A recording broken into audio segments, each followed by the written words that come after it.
오늘은 2020년 부산으로 갑니다. 엄마가 딸을 살해했습니다. 그런데요, 형량은 1심에서 징역 4년, 그리고 2심에서 징역 3년에 집행유예 5년이에요. 그러니까 풀려났습니다. 그리고 이렇게 확정됐는데, 엄마가 딸을 살해했음에도 집행유예, 징역형의 집행유예가 확정된 이 사건에도 역시 엄청난 사연이 있었습니다. 참 안타까운 사연이 있었는데, 사실 엄마가 딸을 죽였다, 이런 사건들을 보면은 우리가 연상할 수 있잖아요. 그동안 저희도 이 채널에서 여러 가지 사건들을 전해드렸는데, 젊은 엄마가 원치 않는 출산 후에 아주 어린 그런 유아 또는 영아인 딸을 살해한, 또는 유기해서 죽게 만든, 때려서 죽게 만든 이런 사건들을 많이 소개해 드렸습니다. 그런데 오늘은 그렇지 않아요. 오늘은 이 나이부터 들으면 이 사건이 도대체 무슨 사건이지? 어떻게 이런 일이 있지? 라는 생각을 하게 될 겁니다. 자, 피고인인 엄마 1950년생입니다. 딸 1973년생입니다. 이 딸이 저보다도 나이가 많아요. 그래서 이 사건이 벌어진 2020년 기준으로 엄마는 70세고요. 딸은 46세입니다. 지금은 이 딸은 세상을 떠났고 엄마는 73세가 됐죠. 자, 도대체 어떤 사건이냐, 어떤 사연이 있고 어떤 내막이 있느냐, 우리가 이 사건을 통해서 무엇을 깨달아야 하느냐, 지금부터 살펴보겠습니다. 자, 살해 현장으로 가죠. 2020년 7월 31일 낮 12시 반입니다. 자, 부산에 살던 이 모녀인데, 이 살던 집 작은 방에서요, 이 딸로부터 죽자라는 말을 듣습니다. 죽자? 이게 도대체 무슨 말이지? 사실 이 딸이 지체장애인이에요. 이 딸이 사실 죽는다는 말의 의미도 모릅니다. 그런데 엄마한테 죽자라고 했다는 거예요. 그래서 이 엄마는, 그래, 이렇게 된 거 딸을 살해하자, 나도 죽겠다 라고 결심을 하고 경부압박 질식사 하게 만들었습니다. 이렇게 살해했고요, 범행을 자백했습니다. 자, 이렇게 보면은 대단히 끔찍한 사건이잖아요. 그런데 아까 지체장애인, 딸이 지체장애인이란 말이 있어요. 그리고 딸이 40대 중반이고 엄마는 70세의 노인이잖아요. 그런데 어떻게 이게 가능했을까? 게다가 체중 차이가 좀 났습니다. 즉 딸이요 20kg 더 나갔어요, 체중이. 그렇다면 사실 제압하기가 쉽지 않은데 어떻게 이렇게 할 수 있었을까?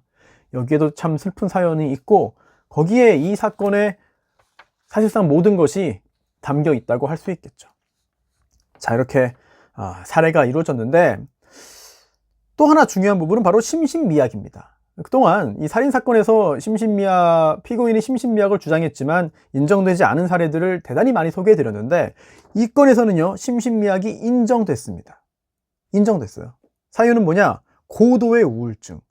70세의 엄마가 고도의 우울증으로 인해서 사물을 변별하거나 의사를 결정할 능력이 부족한 상태에서 이러한 살해 행위를 했다는 거죠. 이러한 심신미약이 인정되면서 결국 형량이 이제 내려갔습니다. 자, 이렇게 우리 이웃이, 평범한 이웃도 살인범이 될 수 있고요. 또 이렇게 살인죄로 기소돼서 재판을 받고 처벌을 받기도 하죠.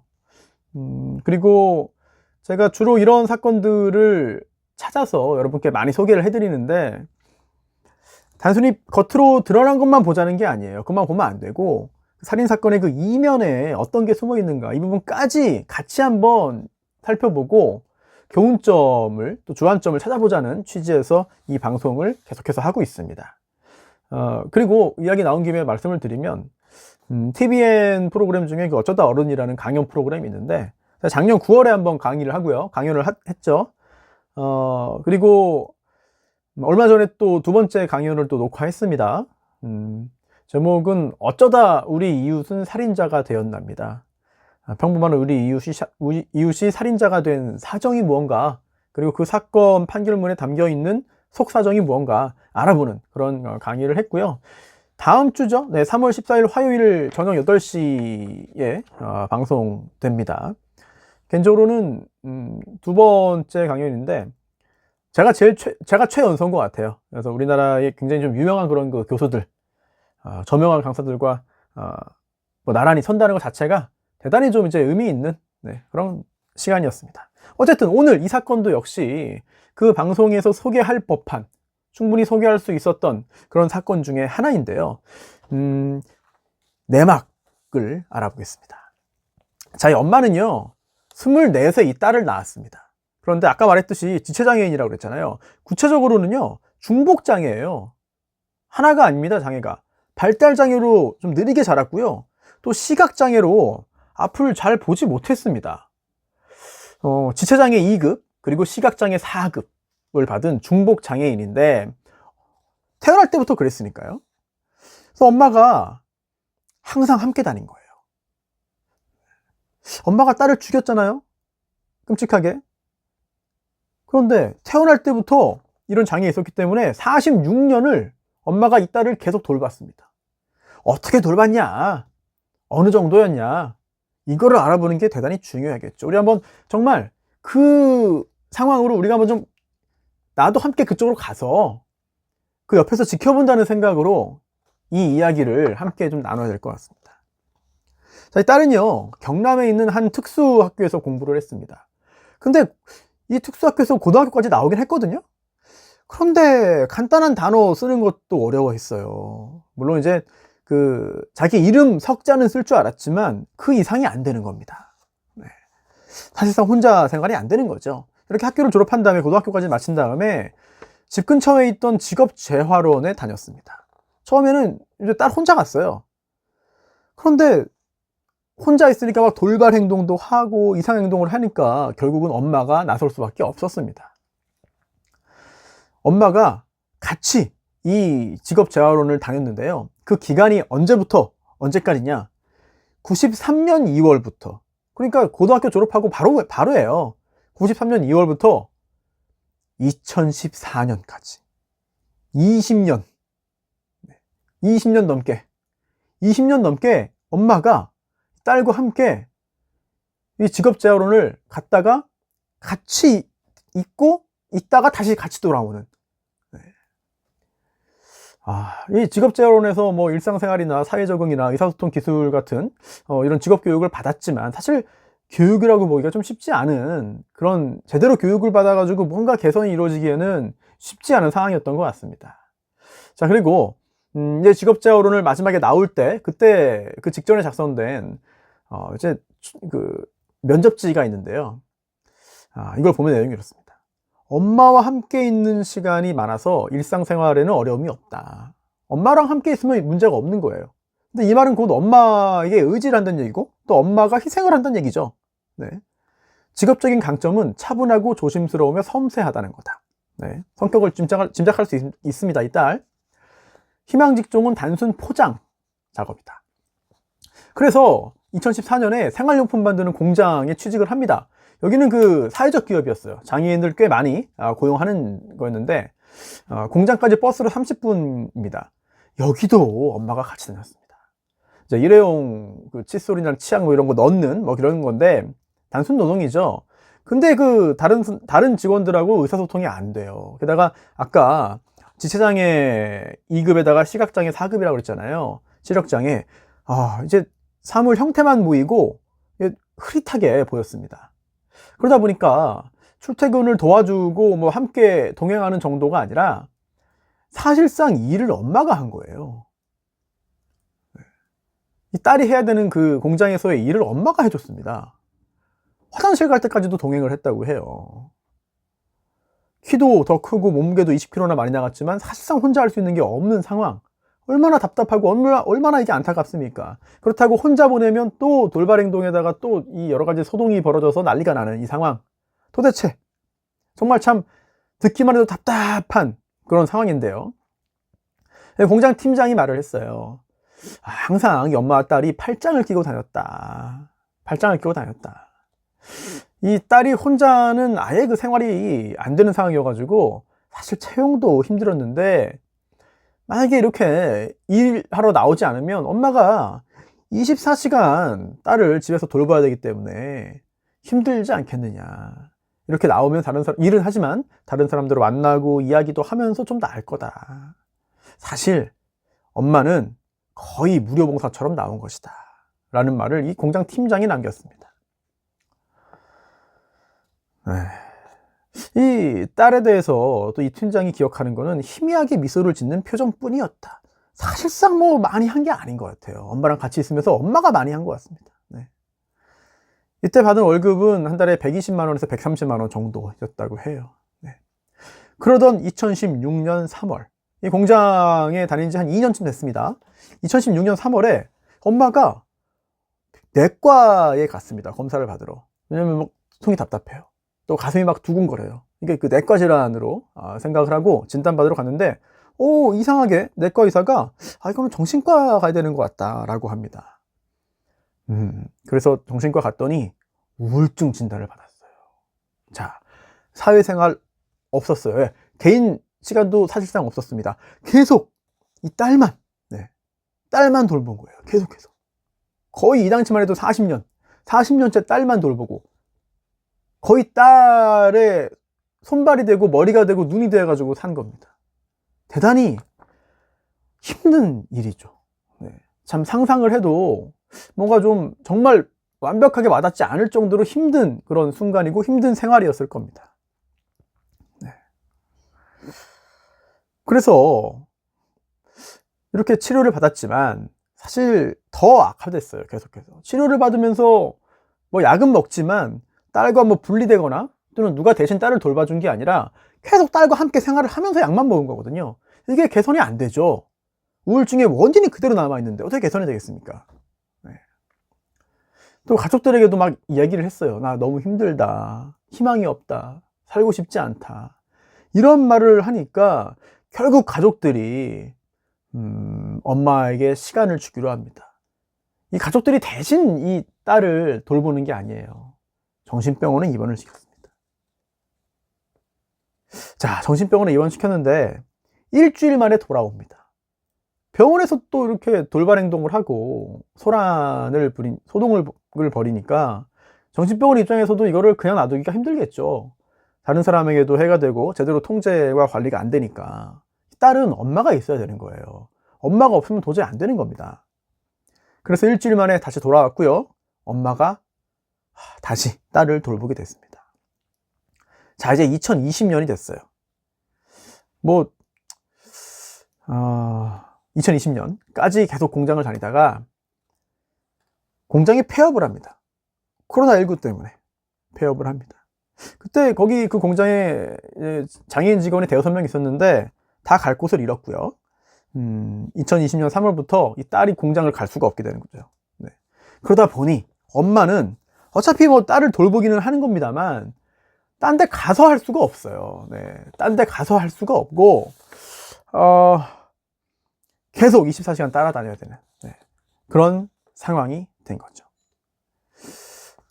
그러면 뭐 다른 사회복지기관이 있거나 뭐 이런 시설이 있는데 그럼 거기 가면 되는 거 아니냐, 거기 좀 보내고 시간을 좀 확보하면 되는 거 아니냐, 숨은 쉬어야 되는 거 아니냐.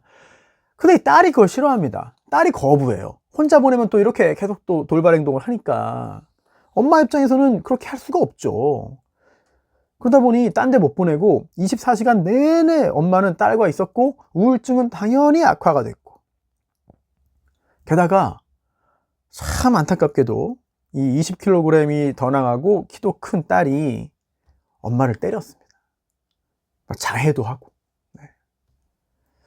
자, 그러던 2020년 7월 3개월 넘게 한 4개월 정도 이런 생활을 하다가 드디어 일이 터진 거예요.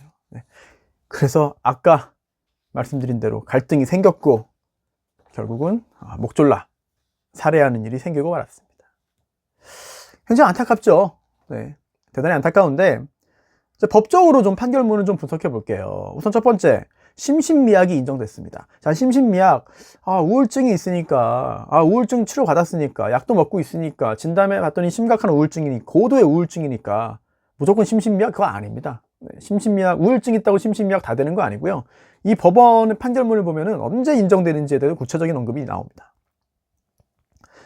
아까 말씀드린 대로 2016년 3월에 속이 답답하고 두근거려서 병원 갔잖아요. 종합병원 갔다가 내과 검사 받았지만 정신과로 가라 그래서 그때부터 이제 우울증 진단받고 진료를 받았습니다.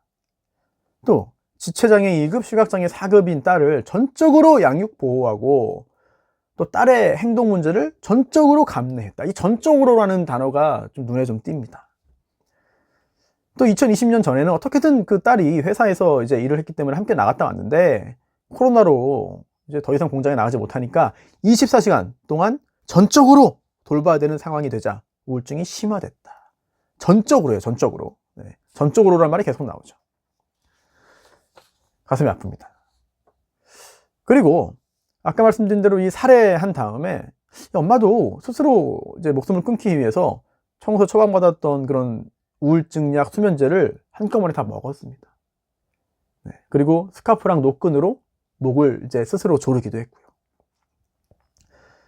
그래서 그런지 이 사건 범행을 정확히 기억하지도 못해요, 엄마는. 게다가 사건 후에, 사건 직후부터 이제 7월 31일부터 9월 11일까지 한 달 보름 정도 정신병원에 입원했습니다. 네, 우울, 초조, 불안, 식욕저하, 불면 등 정신과적인 질환이 증상이 나타나는 거죠. 그래서 이 감정이가 도대체 어떤 상황인지를 이제 정신 감정을 했어요. 그랬더니 고도의 우울증에 의해서 사물을 변별하거나 의사결정하는 능력이 미약했다. 심신미약이라는 거죠. 그리고 극단적인 스트레스 상황에서 주위 가족들에게 적절한 도움을 구할 능력도 미약했다. 이거 굉장히 중요한 부분입니다. 왜냐하면 아니 이렇게 우울증이 심각하고 상황이 안 좋아서 이런 심신미약 상태에 빠졌다면 그렇다더라도 다른 사람에게 도움을 구할 수 있는 거 아니냐. 다른 가족들에게 이야기를 하고 뭔가 좀 부담을 좀 나눌 수 있는 거 아니냐. 그렇지 않고 계속해서 있다가 이렇게 살해하다니 이거 심신미약 아닌 거 아니냐라는 생각도 할 수 있는데 주변 가족들에게 적절한 도움을 구할 능력도 미약했다는 판정이 나왔습니다. 결국 이 엄마의 우울증이 이 사건 범행에 영향을 미쳤을 것으로 추정된다는 거죠. 이런 것들을 종합적으로 봐서 심신미약이 일단 인정이 됐습니다. 네. 자, 형량 1심 징역 4년이라고 그랬잖아요. 지금 판결문을 보시면 살인의 유형 중에 이런 살인의 유형이 많지는 않거든요. 제1유형 바로 참작 동기 살인입니다. 좀 전에 말씀드린 대로 이런 사정이 있었기 때문에 살인에 이른 동기에 참작할 만한 요소가 있다는 거예요. 보통 동기 살인이 있고요. 가장 일반적으로 또 이제 사실 가중 처벌해야 되는 그런 가중 동기 살인이 있죠. 그런데 이 사건은 그게 아니라 참작 동기 살인, 살인에 참작할 만한 부분이 있다라고 봤습니다. 여기에서 이제 출발하는 겁니다. 여기서 출발하는데 이제 특별 양형 인자가 있어요. 감경 요소가 있고 가중 요소가 있잖아요. 우리가 제 채널에서 여러 사건들, 특히 살인 사건 양형의 이유를 지금 확인하고 있잖아요. 여러분도 이제 어느 정도 사실상 변호사에 가까울 정도로 이런 양형 관련된 정보를 많이 얻으시지 않았을까 싶은데요. 감경 요소는 심신미약입니다. 특히 그냥 심신미약도 아니고 본인 책임이 없어야 되는데. 네. 그리고 또 처벌 불원. 피해자는 딸이잖아요. 딸은 사망했습니다. 그런데 누가 처벌 불원? 가족들, 유족들이죠. 물론 가해자와 피해자의 유족이 동일해요. 네. 가족이 가족을 살해한 거니까. 하지만 그렇다 하더라도 이제 피해자의 아빠, 그러니까 남편 등을 비롯해서 가족들이 제발 처벌하지 말아달라, 선처해달라, 이러이러한 상황이 있었습니다. 우리가 잘못했습니다. 좀 용서해 주십시오. 네. 이런 처벌 불원의 의사를 표현했습니다. 다만 가중 요소는 있습니다. 범행에 취약한 피해자입니다. 나이는 46세지만 키도 훨씬 크고 몸무게도 많이 나가지만 지금 이게 지체장애 2급에 시각장애 4급이잖아요. 네. 제대로 의사 표현도 못하는 상황이잖아요. 이게 범행에 취약한 피해자를 대상으로 해서 이런 그 살인 범행을 저질렀기 때문에 결국은 이제 그 감경, 이렇게 범행에 취약한 피해자라는 가중 요소가 인정이 됐습니다만 감경 요소가 더 많았죠. 그래서 감경 영역이 됐고요. 이때 권고형의 범위는 징역 3년에서 5년입니다. 1심은 그 중에 중간인 4년을 선택한 건데 이 양형의 이유를 한번 좀 살펴볼 필요가 있습니다. 이 양형의 이유에 굉장히 좀 중요한 내용들이 담겨 있습니다. 자, 이 엄마는 지체 그리고 시각장애가 있는 딸을 낳아서 46년간 부양했다. 항상 피해자 옆에서 정성껏 보살펴왔다. 네. 그래서 93년부터 사실 93년부터 이 장애인 재활센터에 갔는데, 그쵸? 네. 근데 잦은 돌발 행동 그리고 무단 이탈 이게 적응을 못한 겁니다. 적응 못하니까 매일 데리고 다녔어요. 매일 2014년 12월까지 재활원에 매일 같이 다녔습니다. 그래서 2015년 3월부터 회사에 취업했는데 사실 눈이 보이지 않았기 때문에 대부분의 일을 엄마가 딸을 대신해서 했다. 코로나로 회사가 문 닫자 외출도 못한 채 집에서 24시간을 보내야 했다. 이거 대단히 힘든 일입니다. 그렇죠? 네. 수시로 가족들에게 사는 희망이 없다는 얘기를 할 정도로 극심한 스트레스를 받으며 시달렸고, 그렇게 우울증으로 인해서 정신적으로 불안정한 상태에서 합리적 판단을 제대로 하지 못하고 이 사건 범행을 저질렀다. 자, 자책하고 있고요. 잘못을 깊이 반성하고 있고, 범행 전에 전과가 전혀 없습니다. 그동안 우리가 이 살인사건 이야기할 때 동종 전과는 아니더라도 전과가 좀 꽤 많았잖아요. 근데 이 사건은 전혀 아무것도 범죄 전력이 없었습니다. 네. 그리고 이제 가족들도 전적으로 이 부양을, 돌봄을 엄마한테 맡겼다는 거, 아내에게 맡겼다는 것에 대해서 탓하면서 선처를 호소하고 있다는 거죠. 자, 물론 사실 사람의 생명이라고 하는 거는 가장 중요합니다. 가장 귀하죠. 그렇죠? 네. 그렇기 때문에 부모가 자신의 처지 또는 자녀의 처지를 비관해서 자녀의 생명을 침해하는 행위는 정당화될 수 없고, 오히려 범행에 취약한 피해자를 상대한 것이기 때문에 비난 가능성이 더욱 크다. 네. 비난 가능성이 더욱 크다고 말했습니다. 그러나 이제 사실 장애가 있기 때문에 객관적으로 순탄하지 못한 삶을 살아왔을 것이다. 그 때문에 엄마를 비롯한 가족도 큰 고통을 겪었을 것이다. 하지만 1심은 집행유예 아니고 징역 4년 실형 나왔거든요. 네. 하지만 최종 결론입니다. 이 엄마나 또는 그 비슷한 처지에 있는 사람, 엄마와 비슷한 처지에 있는 사람이 모두 이런 선택을 하겠느냐? 그렇지 않다는 거죠. 그리고 이 사건 범행 외에, 즉 살해 외에 다른 대안이 전혀 없냐? 그렇지 않다는 거예요. 대안이 있다는 겁니다. 결국 엄마에게 실형을 선고한다고 해서 이 딸이 사망한 그 슬픔이 사라지는 건 아니지만, 실형 선고를 통해서 이제 속죄하는 과정을 거쳐야 할 필요가 있다 라고 지적을 합니다. 그러면서 징역 4년형을 선고했는데요. 그런데 최종 결론은 또 그게 아니잖아요. 네. 징역 3년에 집행유예 5년이 선고됐잖아요. 네. 그 이유가 있습니다. 일단 검사는 여기서 항소 안 했어요. 검사는 여기에 대해서 항소를 안 했습니다. 하지만 이 엄마, 피고인은 항소했거든요. 항소 이유는 뭐냐? 형이 너무 무겁습니다. 형이 너무 무거워요. 네. 이렇게 징역형을 선고받고 구속이 된 상태에서도 계속해서 우울증 약을 복용하고 치료를 받아야 하는 그런 상황이었는데, 2심 재판을 통해서 풀려납니다. 사실 그 징역형의 집행유예는 5년 동안, 그 집행유예 기간 동안 징역형의 집행, 즉 교도소에 들어가는 거를 뒤로 밀어주는 거잖아요. 그렇죠? 그래서 징역 3년까지만 됩니다. 징역 3년이 넘는 거, 예를 들어 징역 4년이다, 집행유예 못해요. 징역 5년 당연히 못하죠. 징역 1년 되고 2년 되고 3년까지. 그러니까 집행유예 할 수 있는 최고 상한이 징역 3년입니다. 그러니까 풀어주긴 풀어주되, 정말 이거는 최선을 다해서 깎아줘가지고 내보내주는 거다라고 말을 하는 거고요. 또 집행유예 기간도 있잖아요. 최장이 5년입니다. 집행유예 6년 없어요. 그냥 5년이 제일 긴 거예요. 그러니까 사람을 죽였기 때문에 엄한 처벌을 해야 되지만, 여러 가지 참 특별한 사정들이 있고, 이런 걸 다 반영해서 일단 징역형 집행유예를 풀어주겠다라는 겁니다. 항소심 재판부 이렇게 봅니다. 1심 징역 4년이 잘못됐다라고 하면서 파기했는데요. 그 이유가, 물론 엄중한 처벌의 필요성이 있다. 살인이니까. 그건 당연한 이치이기도 하다. 네. 하지만 아까 말씀드린 대로 할 수 있는 걸 다 했습니다. 네. 특히 이 사건에는 다음과 같은 딱한 사정들이 있다. 항소심 재판부가 딱한 사정들이 있다고 하고 시작을 합니다. 여러 가지 내용들 아까 말씀드린 게 또 반복이 되면서요. 다시 한번 적시가 되면서 이와 같이 피해자의 어머니인 피고인은 46년간 중증의 지적장애 및 시각장애가 있는 피해자를 부양하면서 정성껏 보살펴왔다. 정성껏 보살펴왔다는 거죠. 네. 게다가 잘못을 깊이 뉘우치고 있고 앞으로 자녀를 살해했다는 죄책감 그리고 회한을 갖고 남은 생애를 살아가야 한다. 게다가 이제 재판 받으면서 만 72세가 됐어요. 만 72세의 노인이다. 앞에서 본 고도의 우울증 여전히 가지고 있고요. 치료해야 되고요.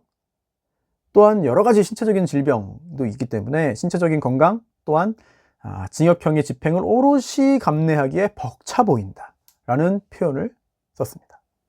결국 징역 4년형을 선고한 1심의 형은 너무 무거워서 부당하다고 보고요. 양형이 부당하다, 너무 무겁다는 피고인의 항소가 이유 있다고 봐서 원심 판결을 파기하고 새로 판결을 내린 게 바로 징역 3년에 집행유예 5년입니다.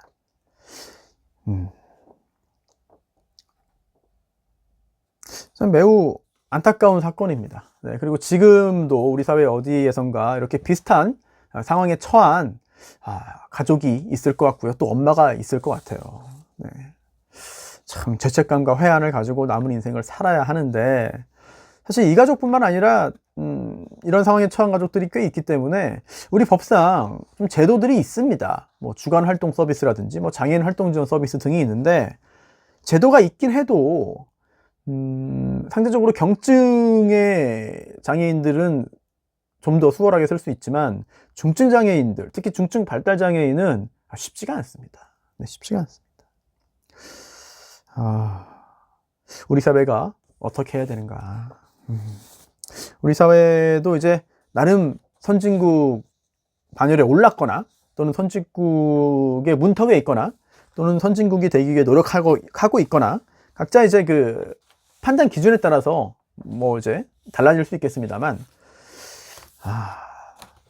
고민이 좀 많이 필요해 보여요. 네, 고민이 많이 필요해 보이고 다 먹고 살기 힘든데 왜 그러냐, 나도 힘들다라는 이야기보다는 그래도 우리 사회가 이렇게 여러 가지 좀 보호장치라든지 안전망을 만들어서 이런 안타까운 일을 좀 줄이기 위한 노력을 좀 해야 되지 않을까.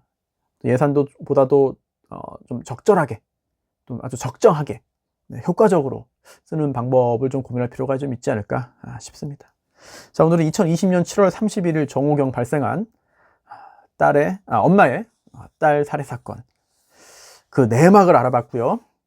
도대체 어떤 이유로 심신미약이 인정됐고 도대체 무엇을 이유로 징역형의 집행유예로 풀려났는가 자세히 알아봤고요. 3월 14일에 이런 사건들도 포함되어 있는 그런 법률 강의, 사건 강연이 있습니다. TVN에서 방송되는 어쩌다 우리 이웃은 살인자가 되었나 편 가편집본 봤는데 나름 그래도 작년 9월에 했던 것만큼 좀 몰입도가 좀 있는 것 같습니다. 네, 녹화 편집이 잘 된 것 같고요. 많은 분들 관심 가져주시길 바라겠고 저는 앞으로도 계속해서 이렇게 사연 있는 생각할 거리가 많은 살인사건들을 여러분께 소개해 드리겠습니다.